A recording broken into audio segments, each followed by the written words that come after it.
Good morning, sunshine, and welcome back to another episode of Shine Buzz Daily. Today's edition is a live one. I hope you're doing well today. So today I thought we would talk about something kind of interesting, and it is what happens when we rush into things too fast. So you've heard that old song by Elvis Presley, right? Wise men say only fools rush in. It's the lyrics, but I can't help falling in love with you. Shall I stay? Would it be a sin if I can't help falling in love with you? Like a river flows surely to the sea, darling, so it goes. Some things are meant to be. Take my hand, take my whole life too, because I can't help falling in love with you. And it goes on.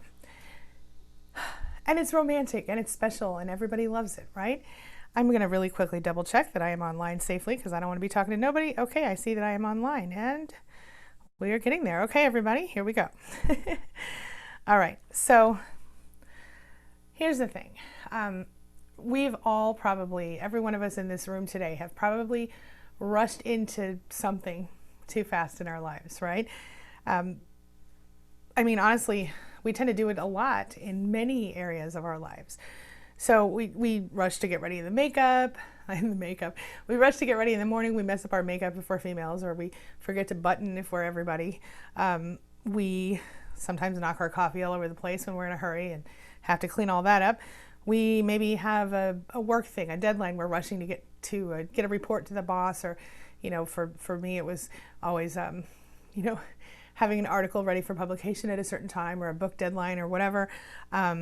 We end up sending the wrong stuff, or we publish something with a mistake, or we hurry up and we think we're going to get one more project done around the house, and we end up, cutting something too short or skipping a step and messing it all up. And I think a lot of us, me included, we rush into relationships. We have in the past rushed into relationships. I know personally, my ex-husband and I met, and 5 months later we're walking down the aisle, which is completely outside of who I am as a person, but it happened because I fell for the love bombing and all the soulmate talk and all that. So I'm sure a lot of us can relate to that. Can you relate to that? If so, say yes in the chat here. We do find ourselves being stuck, being in these situations that we rush into, and I, for one, can tell you it didn't work out that well for me. Did it work out well for you? I think we all know the answer to that.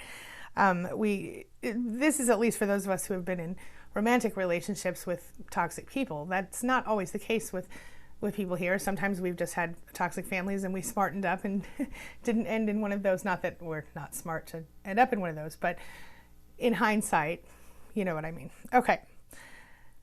But here's the thing. I think the common denominator here is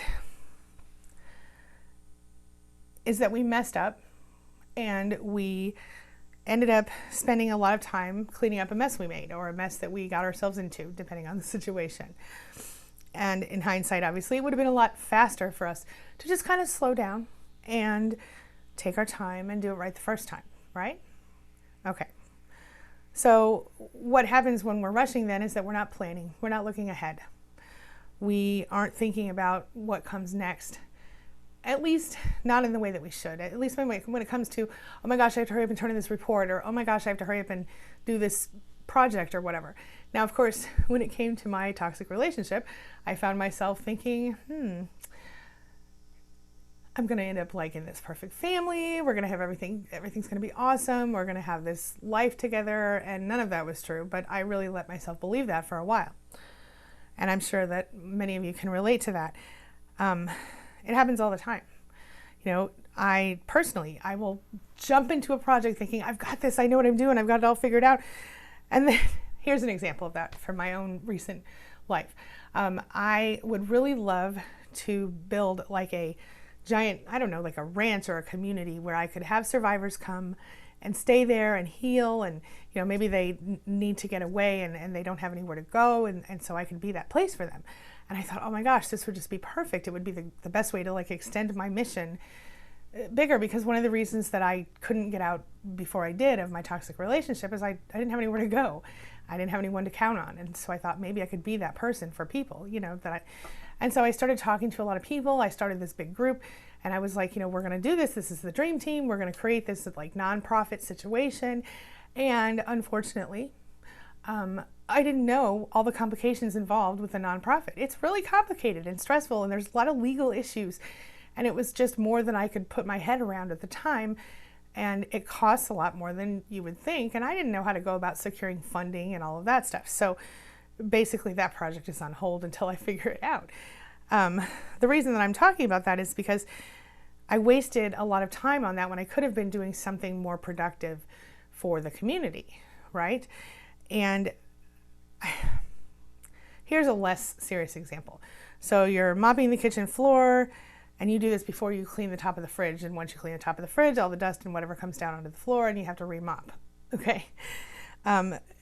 Because even though that's a totally different example, my point is, if we do things, we plan them out, we think about them ahead of time, we visualize each step, we are going to be more successful. And this is also true in relationships up to a point. So for example, one of the things I did after my toxic relationship is I told myself, I'm going to give myself a time limit because I know how I am. I know my heart gets caught into stuff and then I just rush in. So I thought, okay, well, I'm not going to even date anybody until I'm legally divorced, which took me almost a year. It was like 9.5 months. And then I thought, well, I'm just going to wait until a year and then I'll start thinking about it. So I did that. I thought I was healed, and I was up to a point, but I didn't understand exactly what I was dealing with. So I still had some healing to do. I would find out later. But going into single motherhood, which is what I did after I got divorced, it was hard. And so I took some time, and then I started dating someone, and I had a rule for myself that I couldn't allow myself to be engaged to them or live with them or anything until we'd been dating monogamously for a year. So that worked out really well because I dated several people, but only one for an extended amount of time, and that ended up breaking off after about 9 months. So probably saved myself some heartache there. But the point is, when I was able to slow myself down, and the other thing I did when I was dating is I told myself no intimacy until after 6 dates, which for me at the time was a minimum of 6 weeks because I had a child and I only had a babysitter once a week. So setting time limits for myself was really, really helpful to prevent me from jumping into things. So that's something that I've even advised to certain clients of mine who are ready to start dating again. I say come up with rules for yourself so that sometimes when you make rules for yourself or a plan for yourself in that way, it sort of helps you to almost takes it out of your own hands, even though it's you doing it, if you stick to it. So we'll get to a little more about that. All right. So my question for you now is, can you think about a time, or can you think of a time where you did rush into something, whether it was a relationship or something much less significant, like a project or something like that, something where you didn't plan or look ahead? And if so, what did you learn from it? And what are you doing differently now? Now, the last thing I want to say about this, well, a couple more things, is first of all, excuse me one second, I'm going to scroll down on my notes. When we rush, we miss things. Like, for example, with my ex-husband, I missed the fact that he was a raging narcissist. He was a little covert, but still, I saw him as the opposite of the narcissist I grew up with, which in some ways he was, but he was still a narcissist. You know what I'm saying? And look, if you spill the coffee or you lock yourself out of your own house because you missed something, like the cup on the counter or the keys stuck in the pocket of your pants you were wearing yesterday or whatever, you found yourself in a difficult situation. It's really easy to miss things when you're hurrying all the time. It's really easy to miss things when you're not paying attention, you're not mindful, you're not in the moment, right? So what happens is when we rush, we overlook the most simple solution. Obviously, in the case of knocking the coffee over, the most simple solution would be to have been aware of the coffee cup on the counter or whatever. Or in the case of forgetting your keys, obviously the solution would have been to remember your keys. Maybe what I do is I hang them up on a little hook in a certain spot in my house every day, so I always know where they are. Get in habits like that. So personally, when I rush, I find myself sometimes taking what seems to be the most obvious path or the most I don't know, the path of least resistance, maybe. And then I find myself doing things the way I've always done them, and I find myself regretting it instead of stopping to see if there's a better solution. For example, here's another really quick example. So you guys know I lost a bunch of weight a few years ago, and about 5 years ago I lost 100 pounds, and I've gained back a few of those pounds, and I can honestly tell you that I probably have done that because I wasn't thinking. So I'm in the process of fixing it. It'll take a minute, but I'll get there. My point is, sometimes just slowing down to think before you do something, even if it's not a long-term thing, even if it's like eating dinner or doing a project around the house, sometimes just slowing down enough to go, what should I do here? It'll resolve so many of the issues that we find ourselves in. I think when someone points out to us, you could have done that differently, or when we think to ourselves, gosh, I wish I had done or said this, it shows us that we could have and could in the future just do a little better for ourselves. And so I hope that we will do that. Now, let me just pop down here and see. Hello, everybody. So one of the things that I'm going to do really quick before we jump into the next thing. Oh, by the way, really quick, I want to know your thoughts on this. This is kind of important. To me. My question is, I was thinking of adding a good news section to this show, where I would do 2 or 3 minutes where I share a happy news story or two with you that from around the world. And so if you're interested in that, this might be in some cases news from the Spanily. In some cases it might be more national news or international news, but it would always be a happy, positive thing. So if you're interested in that, say good news in the chat right now. All right. And in the meantime, it's time to read the cards, So we're going to start as usual with our dialectical behavior skills therapy deck, dialectical behavior therapy skills deck, which will be linked in the description below after this goes live, and also, after it goes back when it's posted. And also, you don't need to buy it because I'm going to share all the cards with you over the next several weeks. So today's card is a mindfulness skill. Grab your pen, grab your paper, because this is your homework, and write this down. And it says, do tasks mindfully. Today, as you go about your daily life, be mindfully aware of what you're thinking, feeling, and doing in the present moment. Do your best to let go of distracting thoughts and judgments. Use wise mind to make decisions, and do what's effective to accomplish your goals. This is actually perfect for today, and I do draw these randomly, so I think that's pretty cool. So slow down. Do your tasks mindfully. I love that. All right, and our affirmation for the day, Super Attractor deck. All right, and this is by Gabrielle Bernstein, and it will also be linked in the description below, but just like the other one, I will be sharing these with you every day, so you don't really need to buy one. And today's affirmation is also perfect for today. I let the universe catch up with my dreams. I let the universe catch up with my dreams. Write it down, y'all. That's your affirmation for today. All right, I'm going to jump in the chat. So if you would let me know how you're feeling today, let me know if you have questions, comments, concerns, things you want to talk about. And remember, we're trying to stay as positive as we can here at Shine Buzz Daily. So I'm going to scroll on back up. Hello, Grace, Bonnie, Martha, Jillian. Yay, Jillian here representing the Mod Squad. Jen Archer representing the Mod Squad. Hello, ladies. Love y'all. Jen said, I'm sorry I've been gone. I've been traveling. Oh, well, I hope it's good travel. Thank you. Oh, Jillian, thank you so much. Jillian says, I look so beautiful. I found this new way to style my hair that is heat free, y'all. It's good stuff. And it's really good. It's these little roller things that snap down. They kind of, I should bring one tomorrow and show you. They are really cheap. They're like $10 for 20 of them or 40 of them or something. And yeah, I really like it. No damage to the hair, which is awesome, because my hair gets a little damaged. All right. Hello, Christine. Hello, Lehua from Kailua. My pleasure to be here. Thank you for being here yourself. Hello, Martha. Okay, everybody says yes, yes, yes. They relate, yes.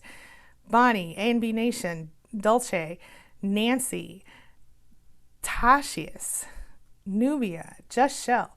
Hey, everybody. Aw, Lehua says, I haven't been kissed for 8 years now. I get it. I get it. Jen says, mine was 3 months and we moved in together. Right. Exactly. I moved in with this person. I almost said a bad word there. I moved in with my ex 3 weeks after meeting his crazy self. So, and then married him 5 months later. So no, I get it. I get it.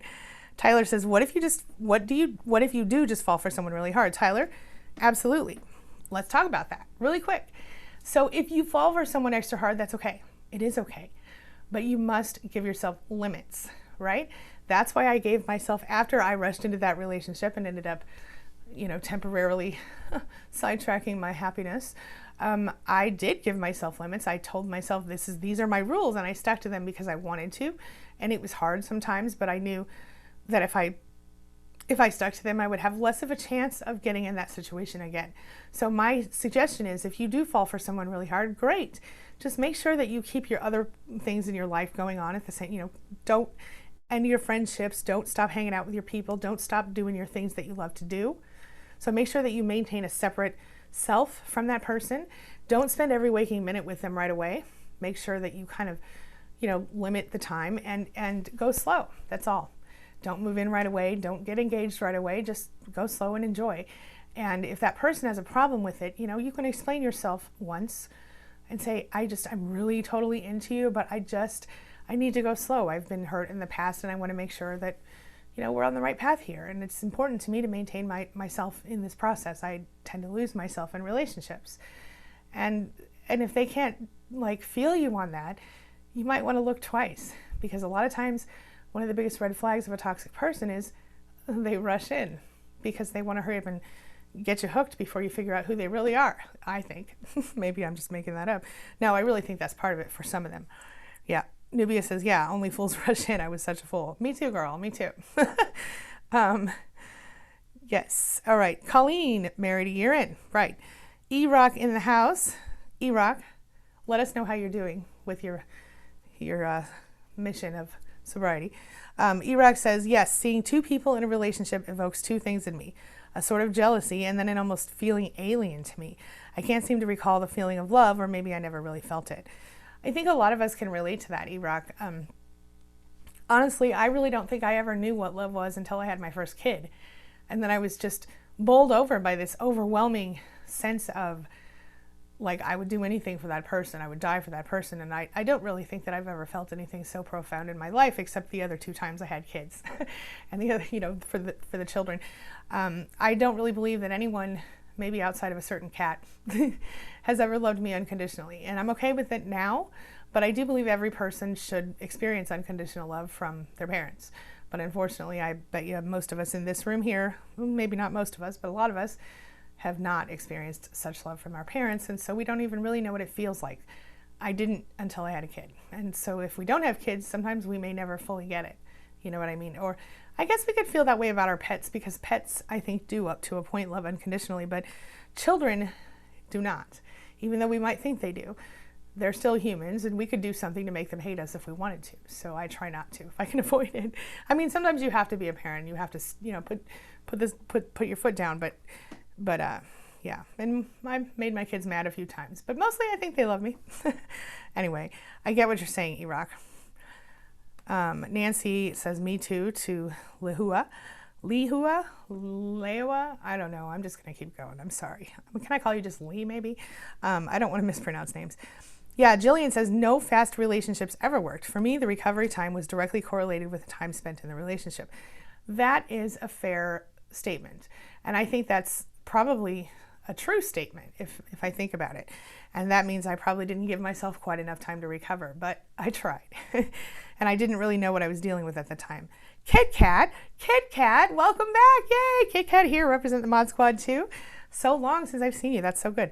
Kit Kat says, Angie, I have to tell you, thank you for becoming, Angie, I have to tell you and thank you for becoming the woman I am today.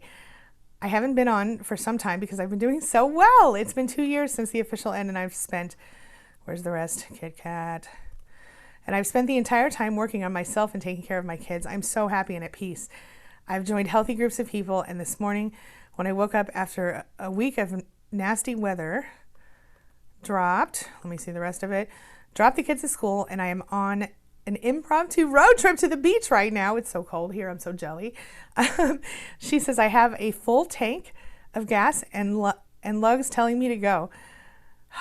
She's living her best life after being broken on the floor. Oh my gosh, that is beautiful. That is such an affirming statement. And I hope everyone here, Kit Kat was with me from real early on in my live streaming career.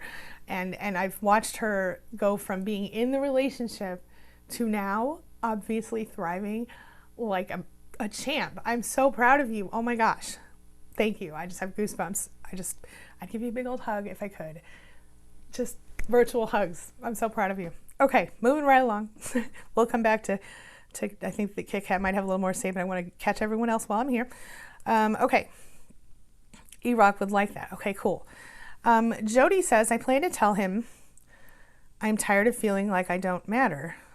I'm tired of the silent treatment and I want out. Any tips on how to approach? Okay.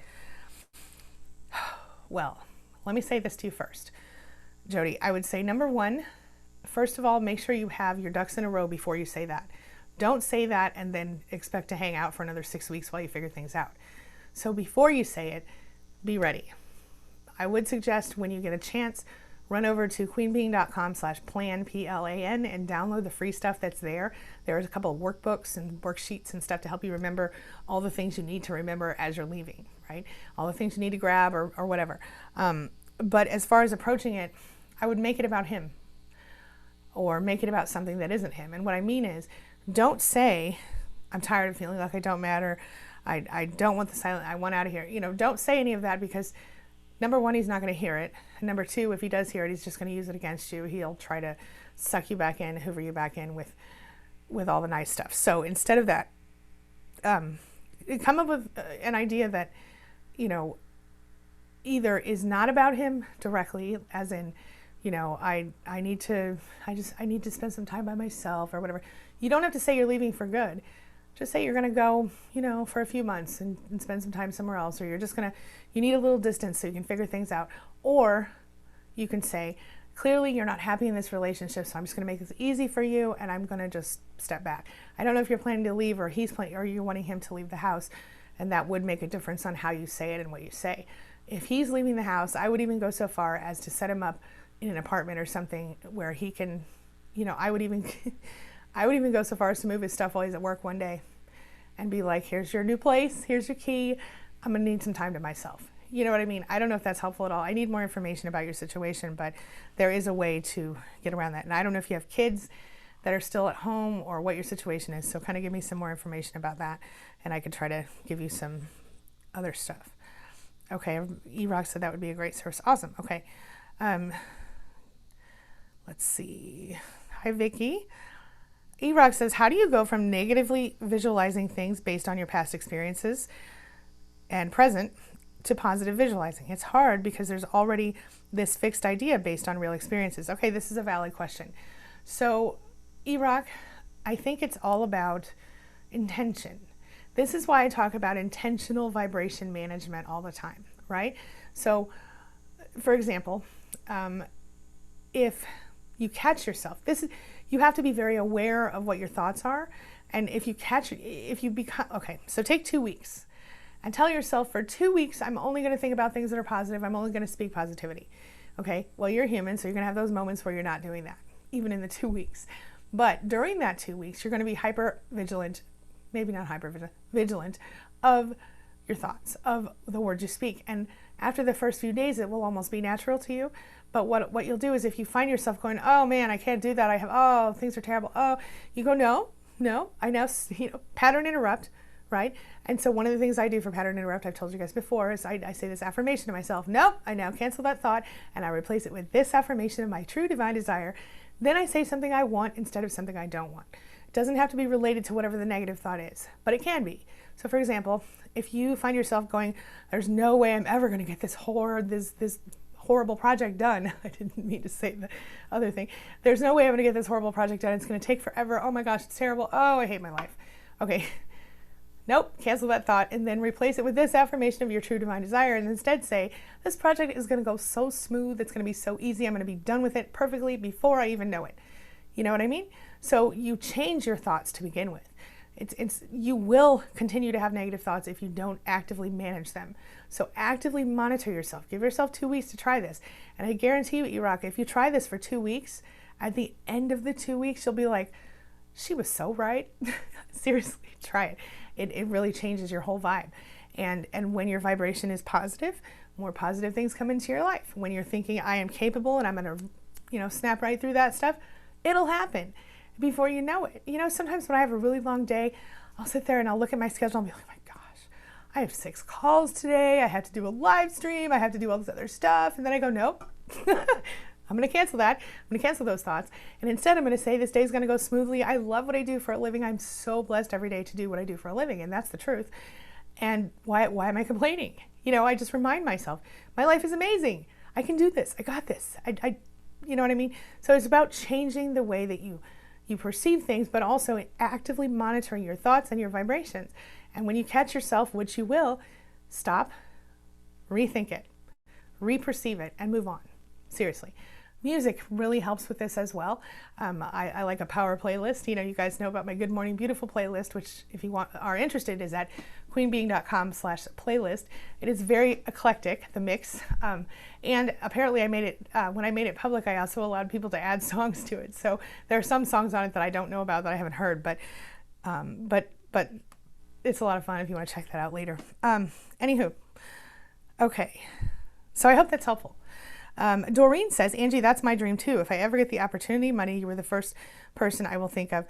You definitely have a gift. Yeah, if I ever become independently wealthy or I'm capable of funding it without nonprofit, I'm doing it. I'm doing it. And I will live there and I will do all the things, and I will also bring other people in to live there as well if they want to, who will, I've thought about gosh, we could have workshops to teach people how to make money, or how to do jobs, how to do things like that. We could have workshops for, surviving and thriving, and we could have, one-on-one therapists and one-on-one coaching, and we, group coaching and support and all this stuff, fun stuff. I even thought about ideally having an on-site school, where like a homeschool type thing, but with actual teachers for those people who have small children, and a daycare and all the things. So ideally that would be, if we did that, that would be some of my thoughts. But there's so much we could, you could even have a nurse on site, and of course you'd want to have it kind of in an off, in a location that isn't easy to find in case there are people following us, which sometimes we end up with stalkers and whatnot. But yeah, it's a really good idea. Okay.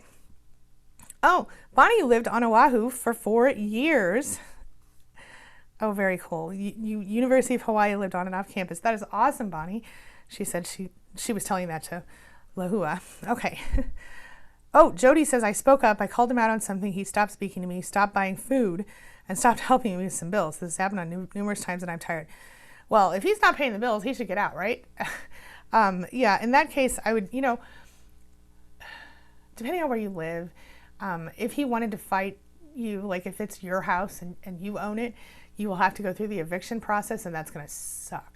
But that's what you have to do, unless you can just get him to leave, in which case the apartment thing, if you can afford to do it, works really well. I've had a client who happened to be a real estate agent, and she owned a small apartment complex, and she went ahead and literally moved all his stuff to the apartment complex. And when he came home that day, here's your key, there's your new address, adios.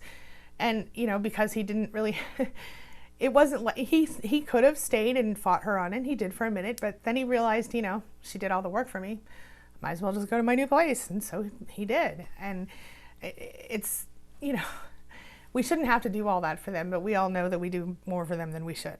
So yeah. All right. Hey, Stacy. Kit Kat says, oh yeah, well, I got that one already. All right. Let's see here. Stacy says, yes, I rushed into marriage with a narcissist. I learned that only fools rush in now. And the narc love that song too, oddly ironic. Yeah. Yeah, no. That is legit. Yeah, and it's such a romantic song, and it seems so, and it kind of implies that, that really it's not about being a fool, it's about being in love. And what I want to say is this. I mean, look, everybody loves the idea of love at first sight, but the truth is, outside of a few cases, I don't really think there's such a thing. I do know there are some people who happen to meet and instantly fall in love and their relationships were perfect, but let's be honest, those are the exception to the rule. And there's nothing wrong. You can still have love at first sight without rushing in. You know what I'm saying? If that is something that is important to you, you need to feel that right away, fine, feel it, enjoy it, but don't, hook your horse to their wagon just yet or whatever. Do you know what I'm saying? Like, take your time with it, because honestly, going slow, there's a certain delight in that as well. You kind of extend the honeymoon phase that way, but you also get a chance to know that person and know them on a deeper level and understand, how they react when something tragic happens to them, or when someone passes away in their life, or when something doesn't go perfect, because at the beginning of a relationship, everything can be perfect for a while, especially when you're rushing in. You see what I mean? Okay. Let's see here.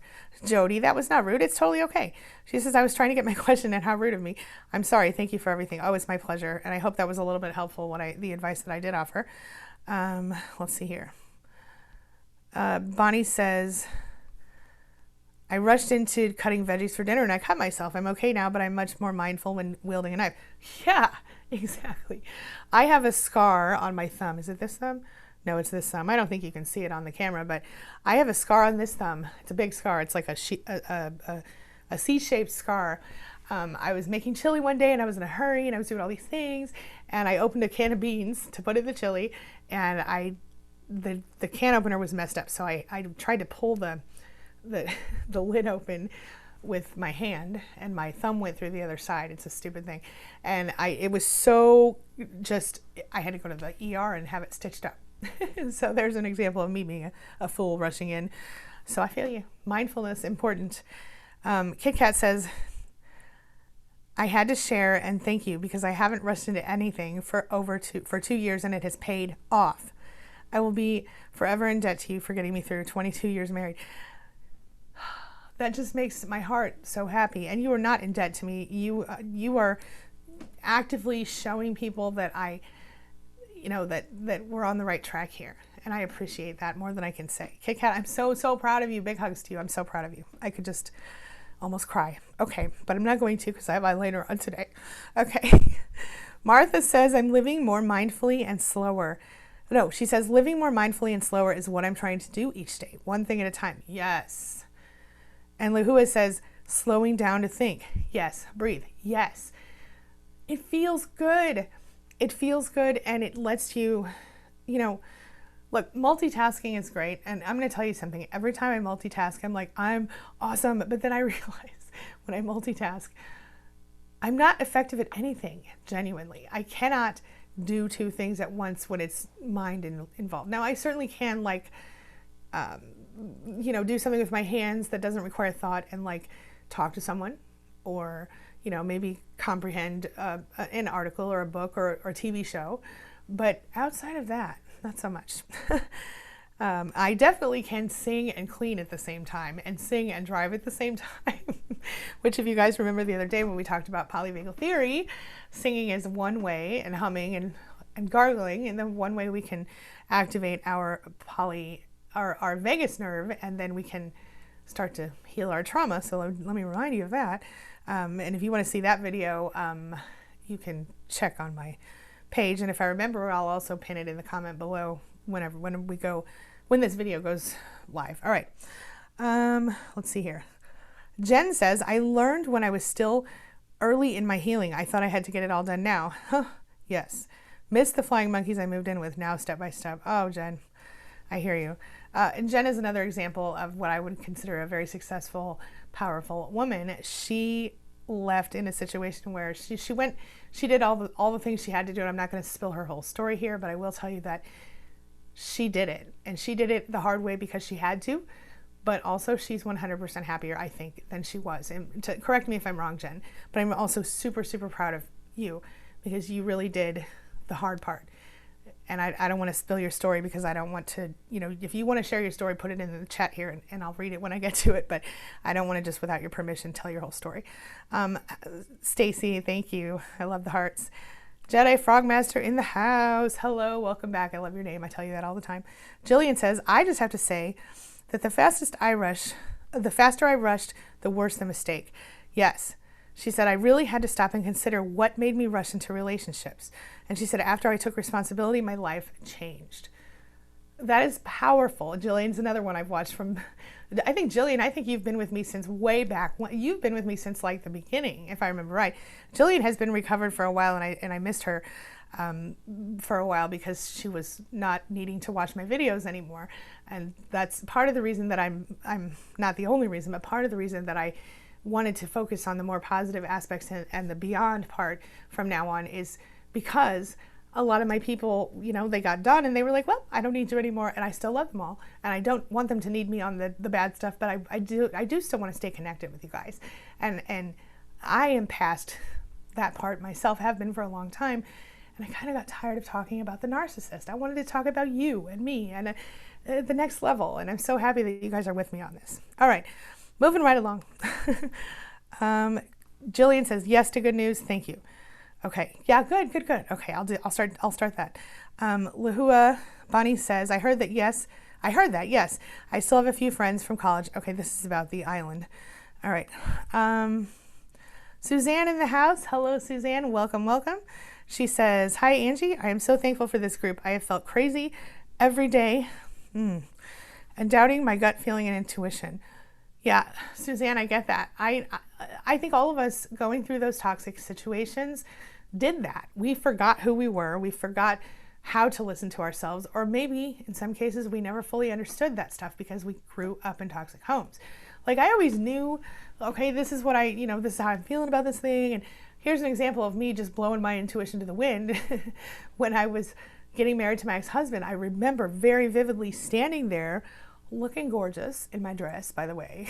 I was only 21, so I looked better back then. And I was standing there and I was literally inside my head screaming, run! And I screaming.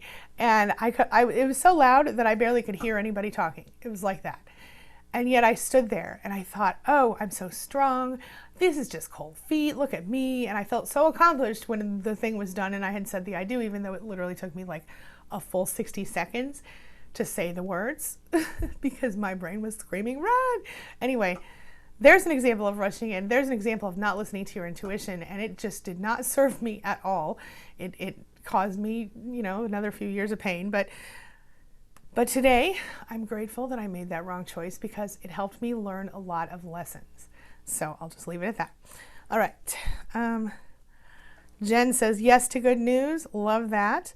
E-Rock says, I'm feeling a lot of bad me stuff or not enough me. Yeah. I think part of that is maybe that you're going through two kinds of recovery at once. And I think part of that is normal for us because I don't know about you, E-Rock, but growing up, I was never enough.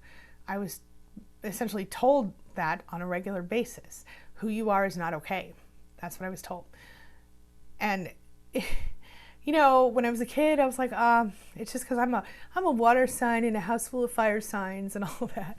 But that's not what it was because, it doesn't, there are plenty of fire signs who are perfectly nice people, My point is, I like astrology, it's cool, but I don't consider it a science as much. I'll just say that.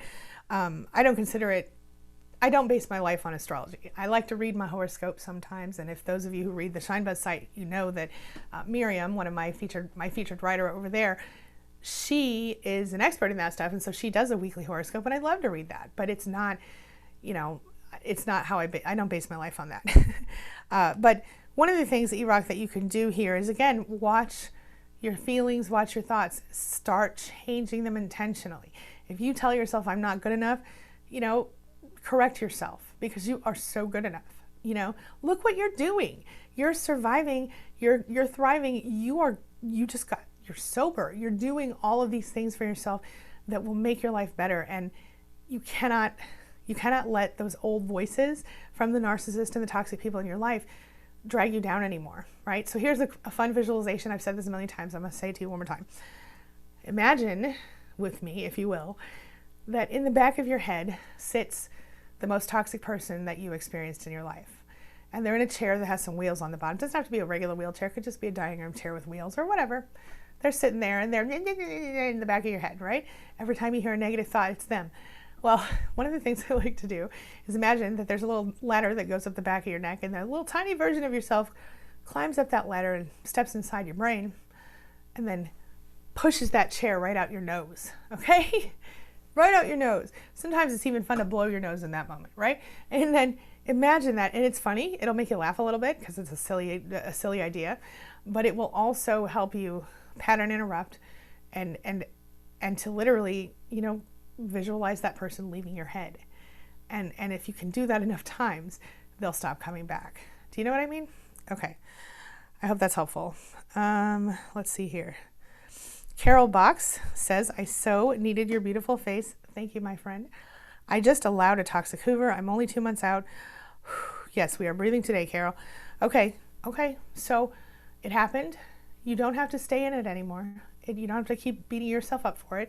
Look, I think we've all had a Hoover here and there that we fell for. Don't beat yourself up. Just take a deep breath, pick yourself back up, and move forward. Can you do that with us? You can do it. Stay with me. All right. Grace says, yes, I was thinking to myself the other night that I had literally rushed into every single relationship and one night stand. It really explains a lot. I'm so grateful for all that I've learned in these groups. You know what, Grace? I can honestly say the same thing up to a point in my life. I did that same thing. And here we are. We're doing better. We're older. We're wiser. We figured it out. We're getting there. Right on, Grace. Hey, Katrina. Welcome back. Oh, darn it. It just scrolled on down on me. I'll get back to it. Oh, there's Mo Cowboy in the house. Okay, wait a minute. Oh, there we go. Okay. I'm almost there. You guys, this happens to me every single time. I get to where I lose myself in the chat. Okay, it like auto scrolls down on me. So annoying. Okay, here we are. Bonnie, Kit Kat. Okay, Grace. There we go. Yeah, Grace, it's really a good thing. And Katrina, again, hello. Jen says, E-Rock, you were absolutely amazing. Don't forget that. Yes. Carol says, yes, I think to the news thing. Jedi Frogmaster says, to a mind that is still, the universe surrenders. Yes. Lahua says, I'm sorry if I'm saying your name wrong. Please type it phonetically for me if you can so I can say it right if I'm saying it wrong. I let the universe catch up with my dreams. Yes, that is our affirmation for today. Love it. Kit Kat says, by the way, I'm not sad about being alone on Valentine's Day. The peace and joy I feel suppresses another holiday with him. Ready for love? If it shows up, no hurry. Yes. Yes. Honestly, I totally get it. My ex ruined every single holiday, every single time. And so did the other toxic narcissist I grew up with. And now my holidays are quiet and smaller, and that's okay with me because they're peaceful and joyful. And that's amazing, Yeah, I'm good with it. with you, Kit Kat. Oh, Stacy, I love the unicorns. Mo Cowboy, yep, absolutely. Let's see. UNA says, I tend to overplan, not really all the time, sort of both overplan and forget to be in the moment. Yep, that's another issue. She said, I'm definitely impulsive, sometimes on oversharing. Stop stressing yourself out about that, my friend. Seriously. She said, everything else is kind of OCD too. Now, that is another way that we go as survivors. Sometimes, like me, I kind of went to like I just kind of lost my ability to even care about anything. But sometimes like you and I here, we go the other way. And I've seen this in a lot of people. They try to control everything because they had nothing that they could control before. Whereas with me, I was just like, okay, fine, I'll control nothing. You know what I mean? This is when I learned the hard but valuable lesson of control what you can, focus on what you can control, don't focus on what you can't control. One of the biggest, I think, most profound things that I ever learned in my life about myself and life around me was that don't stress about something that you have no control over the outcome, because I would spend hours just sick to my stomach worrying about things I had no control over. Like, for example, like when I was younger and I couldn't pay my bills all the time, instead of, taking action, for example, like let's say I'm going to be late on the water bill, right? If I had just calmed down and called the water company and said, listen, I have a little financial trouble right now, so can I make a smaller payment, or can I pay late or whatever? 9 times out of 10, they will work with you on that stuff. But I would get so sick to my stomach about it, and I would not be able to do anything. I would just be paralyzed. And when I learned that if I had an action that I could take to handle the issue, then I could take that action, and then I had to just let it go. I couldn't sit around and stress about it anymore because I was just bringing more negative things into my life, and I couldn't control the outcome. So for example, if let's say I called the water company and I made the payment arrangements or whatever, then I would hang up the phone and be all relaxed. Oh gosh, I'm so glad it's taken care of. But if I didn't call the water company, or if I just ignored the problem until they shut the water off, I would be stressed out beyond belief. Now, here's another example. Let's say that, let's say you have a house that's prone to flooding, and let's say that you're stressing out because the rain is coming. Okay? Well, what are you going to do? Are you going to just sit around and be scared? Or are you going to go do something to protect your house from the flood so that when the rain does come, you're set up and you're protected? So don't stress about the rain coming. Take the action of getting the house fortified for the rain. You see what I mean? Or if you have no control whatsoever, like let's say that your kid is taking a big test and this test will determine the rest of their life, or you're taking a big test, whatever. Once you send the kid out the door to take the test, you can do nothing. You can change nothing. So you have to just let it go and just assume that it's hope for the best, and that's it. Does that make sense? I don't know if I'm explaining myself well here, but my point is learning to let go of the worrying about things that I couldn't control the outcome of changed my life for real. And learning that, taking the 1 step or the 2 steps that I could take to fix the problem or resolve the issue for me in the moment, it's number 1, usually simpler than you think. And number 2, instead of spending 6 weeks stressing about it, I could just real quick do the thing and then be done, and then I'd feel a lot better, Anyway, okay. So if there's no action that you can take to change the outcome, don't stress about a thing. That's what I'm saying. Okay. All right, moving right along. Grace says, love your hair today. Thank you. I told you those heat-free rollers, they're awesome. Let's see here. Bonnie says, Mo Cowboy, looks great. Show us the rollers. I will. I'll show them to you tomorrow, or next time I go live, I'll bring one in. Good morning. What's for tea? Welcome back, my friend. Spoolies. Yeah, that might be spoolies. Maybe. They're like these plastic things, and they you pop them open and then you roll the hair and then you pop them closed. They're pink, the ones I have. They might be called spoolies. I don't know. I found them online. I'm always looking for heat-free things I can do with my hair. Doreen says, I rushed into the relationship that turned into a 35-year marriage. Yeah, no divorce yet, but I'm working on it. Right on, Doreen. I finally woke up and I'm furiously trying to end it. Okay, so let me say this to you. Instead of furiously trying to end it, which I totally respect, and honestly, sometimes I do think that we need anger to move forward, to propel ourselves out of bad relationships. I know I did, and I'm sure that a lot of us have needed anger. But if it's a long-term anger, then it's going to kill you. So do me a favor, Doreen, and instead, for just a minute, imagine, what if I flow forward into my new life? And I don't, there's no resistance when you're flowing, because you're flowing toward what you want. What if I flow forward instead of fight forward? Because if you can, and I think this is something that all of us, one of the things that a lot of people say is, I'm a warrior, I'm a badass, whatever. I respect warriors, believe me, and sometimes in the moment we need to be a warrior, especially when we're in the process of getting out. But flowing is more natural for us as humans. It feels better, instead of, and I'm talking about water a lot today, but just imagine water. When water has an obstacle, it goes over or around the thing. It doesn't necessarily stop. Unless it says, damn, this is a bad example. I'm going to move on. But you get my point. Flowing is letting yourself see what you want and flow toward that thing, as opposed to fighting, which, when you're fighting something, you are essentially attracting more of that into your life. So as you're furiously doing this, do it with a flow instead of a fight if you can. Although, I just want to pause and say, if you are still in the relationship and you need the anger to propel yourself out of it, use it and then flow. Okay.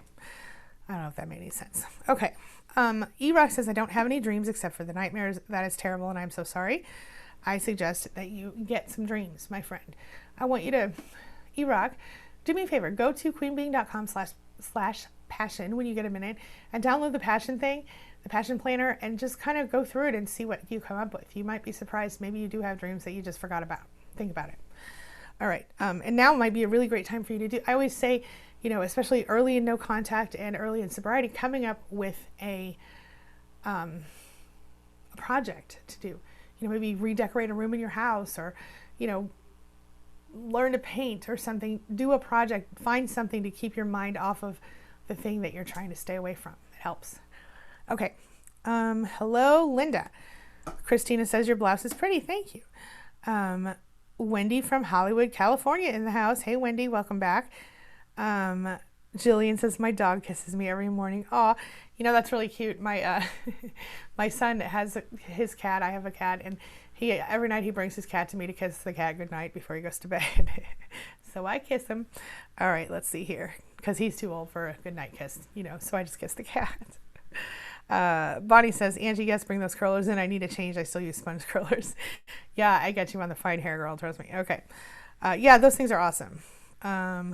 Jilly says, hey, Hollywood. Jen says, best travel. Finally found home to stay where I feel good again. Oh, Jen, I love that. Happy Jen. That makes me a happy Ange. Love it. Okay, moving on. Okay. Lahua says, yes, the boundaries, limits, probation, period, like a job. Yes. Yes. Exactly. I love that. Probation period. So do that, you guys. If you're jumping into new relationships, probation period. I like that. That's really good. And just make sure that if you do set a time period for yourself or a time limit, that you're specific about what can happen at that time. You know, like I said, I would not get engaged or move in with anyone until after a year of monogamous dating. So in my mind, monogamous dating is when the two of you have the talk and you say, hey, we're not going to date anybody else. You know, after a year of that successfully, then I told myself I could, you know, move forward with someone. So something to think about. Bonnie says, don't rush in when cutting vegetables or getting a new relationship. Be mindful and safe. Yes, girl. Yes. Okay. E-Rock, UNA says, her wish for you is happy dreams. Nightmares be gone. I'm so sorry. I agree with that. E-Rock, you might be able to help yourself by doing a, boy, this chair hurts my butt. Sorry. E-Rock, you might be able to help yourself by doing a nighttime routine before you go to bed, you know, where you kind of take your, like, you have your bedroom set up as a sanctuary, you know, where you don't do anything in there except for get dressed and sleep, right? And then you do like this routine every night before you go to bed. You say positive affirmations, maybe you journal, maybe you listen to calming music, have a cup of tea, like sleepy time tea or whatever you like, you know, kind of ritualize your bedtime a little bit and in a calming, soothing way. And I have seen people find success with dropping the nightmares that way. You are also going through a lot right now, and so it might be a little harder, but it's worth a shot, a bedtime routine. It might help a lot. And, you know, just sometimes just relaxing your brain, relaxing your mind, focusing on the good things that you do want in your life and not the bad things you don't want in your life before you go to sleep can make a big difference. And if that doesn't work for you, I'll tell you what works for me. And this is totally not spiritual, not anything, but for me, if I find myself having trouble going to sleep, I will turn on an old sitcom that I can close my eyes and listen to because I've seen the episodes already or whatever, and it's just enough, and I'll turn it down so low that I have to lay really still to hear it because I'm a little deaf anyway. And if I do that, I'll fall asleep pretty quick. And I won't have bad dreams because my head will be halfway listening to what's on the TV, and that's never anything negative because it's happy stuff on TV. And it's just low enough that if I have to lay really still to hear it, then I'll fall asleep faster. It's so much less awesome sounding than a real bedtime routine, but in the moment it works, it does the trick. So that's a more practical thing if you don't have time for the whole bedtime routine. It does help. Allie, hello Allie, welcome back, I think. Allie says, I'm enjoying the single life. I'm working on a I'm working for a lovebird on Valentine's Day tomorrow. More money for me. Oh, see? Smart. Yes. Right on. Jillian says, yes, Bonnie, that is so true. She said, and the narc that I was with sort of was sort of vegetable, an emotional vegetable. That's legit, Jillian. That is legit. They really are. They really are. Yeah. Yeah. Lewis says, yes, Bonnie, great correlation. Absolutely. Sort of was. I got you, Jillian. Sort of was a vegetable. Okay. E-Rock says, I'm very avoidant now in ways I wasn't before. I just started reading Pete Walker's book, CPTSD From Surviving to Thriving. He talks about CPTSD engendering families. I definitely come from that. Yeah. I think a lot of us might. Martha says she has 4 dogs. Right on. Let's see. U&A. Okay. Jillian, I'm loving the puppy emojis. Those are freaking cute. Colleen says they rush to move in because they can't be alone. Right on. Is your name Colleen or Colleen? I know I have a Colleen, one of my fellow coaches with 2 L's, and I have heard people say Colleen before. If I'm saying your name wrong, I apologize. I'm really bad at pronouncing names. I don't know if y'all know this about me, but I have my days. Free to be me. Hello, welcome back. Says, and wait a minute, Colleen, that was a valid point that they rush in because they can't be alone. That is true. They cannot be alone, and that's why they do rush into stuff. And that's why, when you finally get the courage to go away from them, that's why what happens is they almost instantly jump in with a new supply. Yeah. All right. Free to be me says, my narcissist kept me hanging on for years. He was married before me. He was married twice before me. All my 15 years, he kept hoovering his exes behind my back. I feel so betrayed and humiliated. I get it. I get it. But you know what? On the plus side now, I assume that this is your ex. So I want you to think of it from a different perspective. Look at it from the perspective of now you are free and you learned your lesson.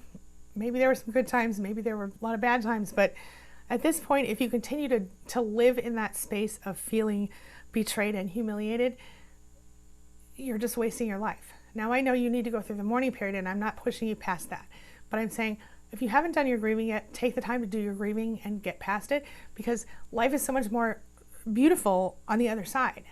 Do you know what I mean? You can be happy. You can feel free. It's a process.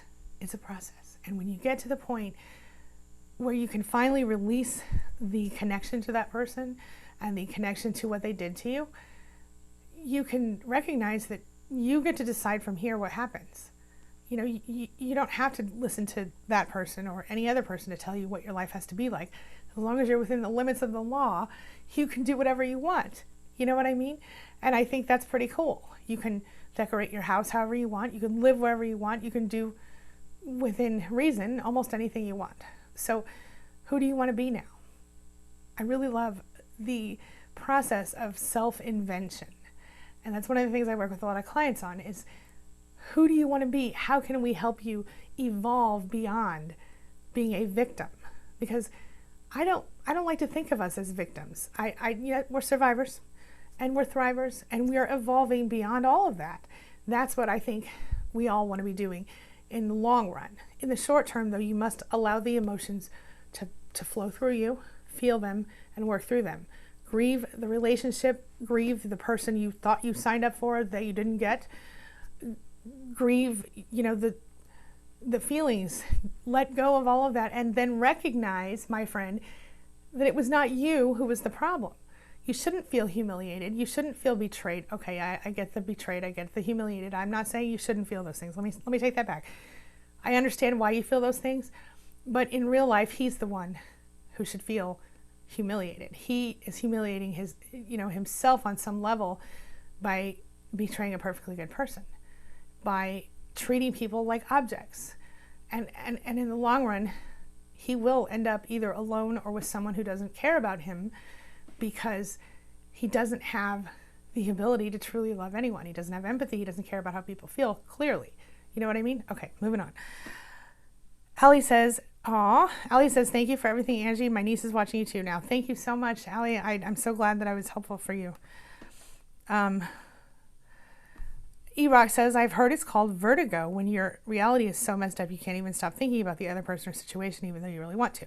Okay. Totally hear you. It's a thing. I thought vertigo was dizziness, but whatever. I'm sure there is some level of that happens. But do not, how do I say this? Do not stop being in control. Do not release the control of your own mind to anyone. Don't let yourself go, I can't stop, because you can. You can. Don't do that to yourself, E-Rock. Don't say, I can't and so I'm stuck. Don't do that. You can. Do the pattern interrupt. Do it. For 2 weeks, tell yourself, I'm only going to think happy things. I'm only going to say happy things. I'm only going to speak, feel, vibrate happy, good things, right? Positive, at least, if not happy. Or neutral, if nothing else, okay? But don't do that to yourself. Don't let yourself believe that you don't have control, because you do. You have control. Breathe. Breathe. You have control. Don't do that to yourself. From me to you, really. Okay, I'm sorry. I didn't mean to get all woo-woo on y'all there and screamy and everything.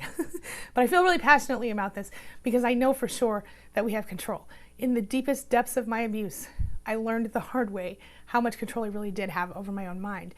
And when you can learn that, you can get out physically and mentally and emotionally. Because sometimes, as you're kind of saying here, Ira, sometimes when we're out, they're still in the back of our head talking to us. And so we're not really out. But now, you know. You do have control. Don't let anyone tell you you don't have control. You do.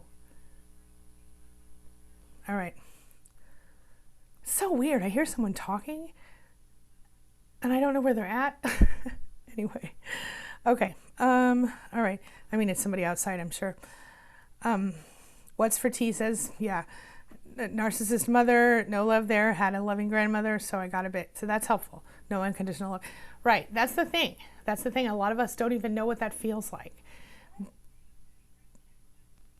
This is so weird. It's almost like they're trying to talk to me. Okay.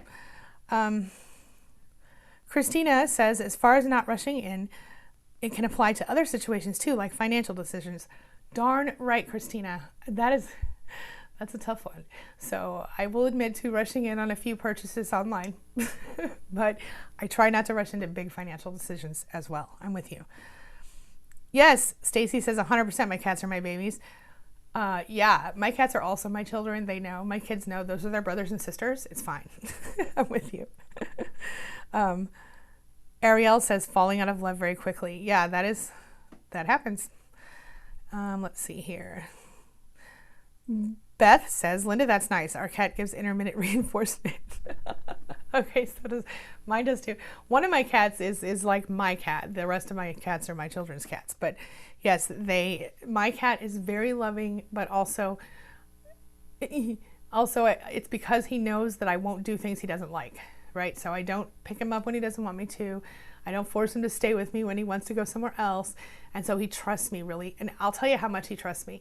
There was a day when one of my husband's friends brought over this dog.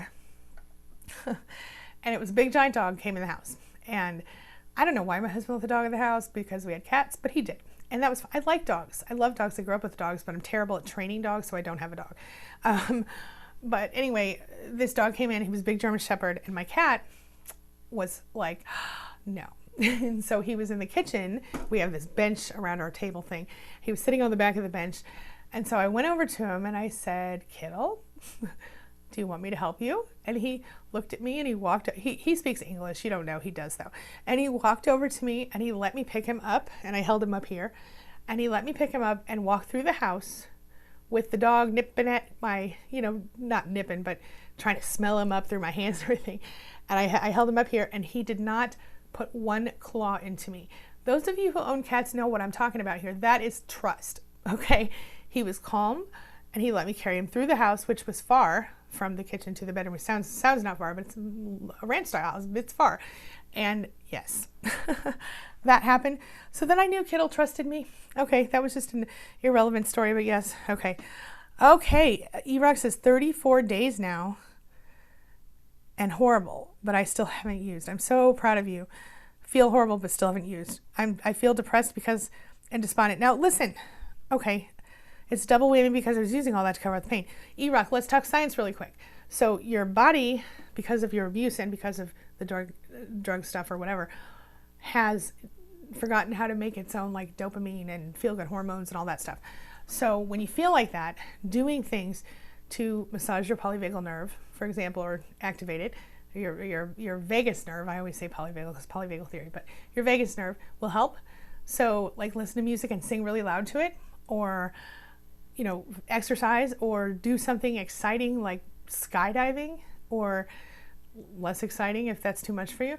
But there are things you can do to bring back those good feelings.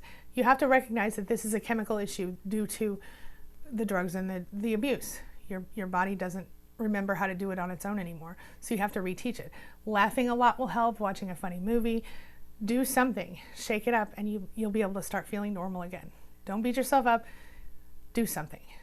I suggest, if you're anything like me, getting in your car or walking with your headphones in. I say the car because, quite honestly, you can sing at the top of your lungs and nobody will hear you. or in your own house, do it. But that music is huge, and it will, if you have like a powerful playlist that you love, then you sing at the top of your lungs. Doesn't matter if you can sing or not, just do it, just try it.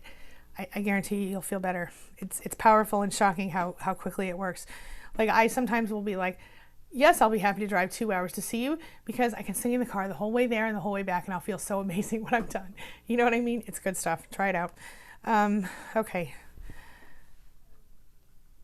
Kaden says, I find it important to appreciate platonic love, especially with Valentine's Day coming up.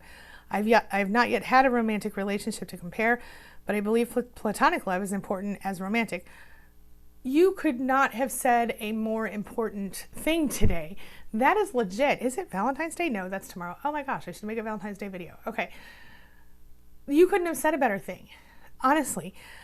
Because the thing is, platonic love is in so many ways the realest kind of love, because you can platonically love all the people at the same time. I'm not saying romantic love isn't real. I'm saying platonic love is, when it's genuine and pure, is more solid, right? Like my best friend in the world / assistant / office manager, who is awesome. And I don't like to call her my assistant because she does so much, like she kind of runs things where I don't want to run the things. She's awesome. I love her dearly, and I will love her for my whole life, no question. And that,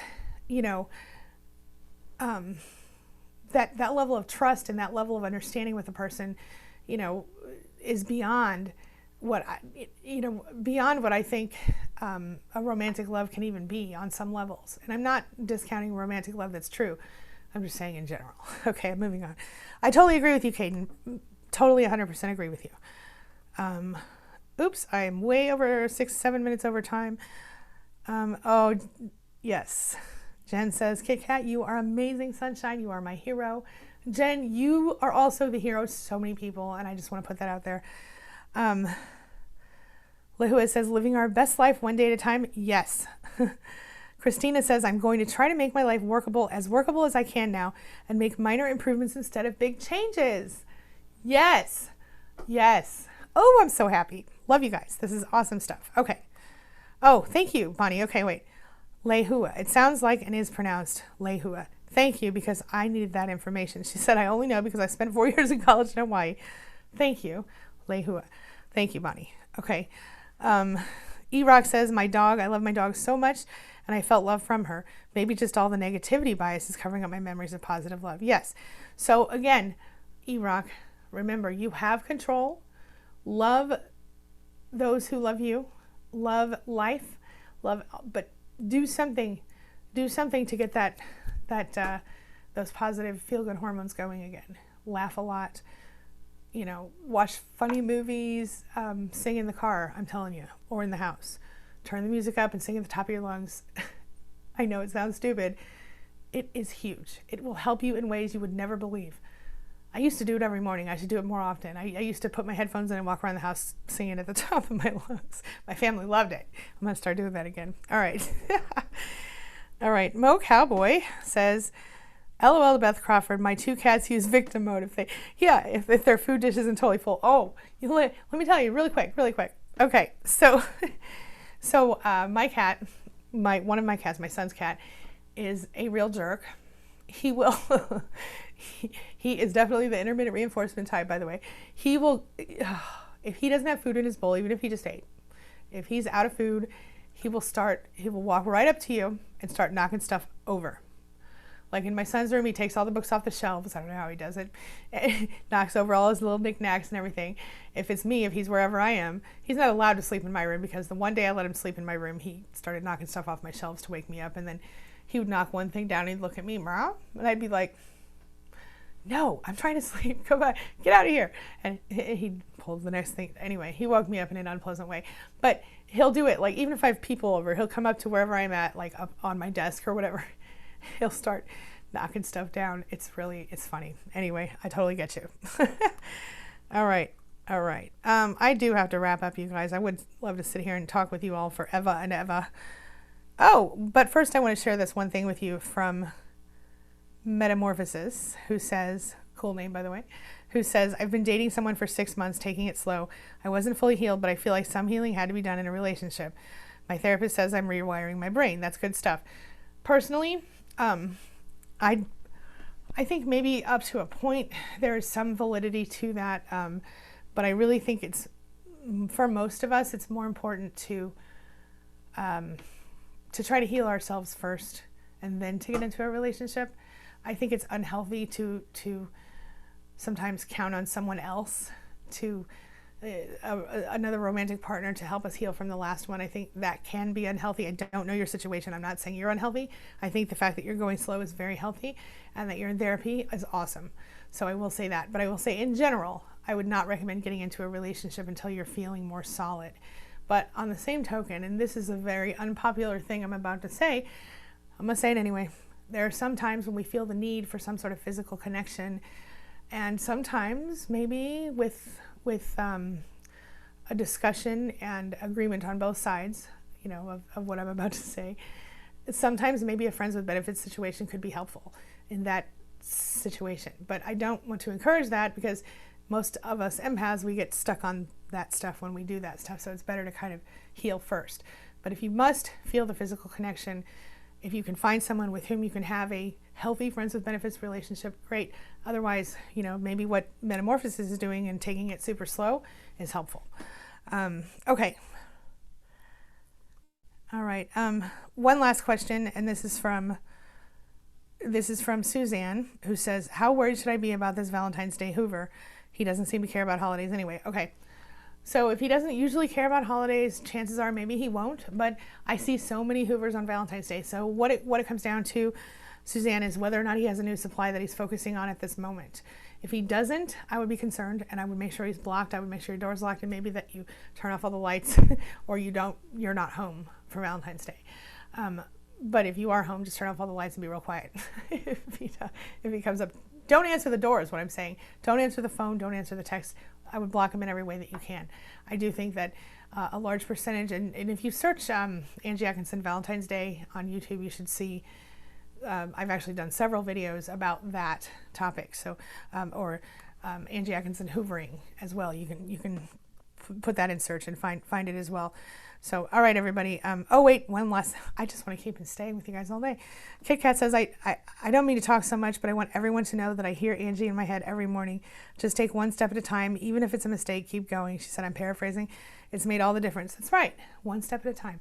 And, like that fly lady says, I like that woman. That fly lady, I found her many years ago before, even YouTube. But she says, and this is not exactly what we're talking about here, but she says, she's all about keeping your house clean. And she says, even housework done incorrectly blesses your family.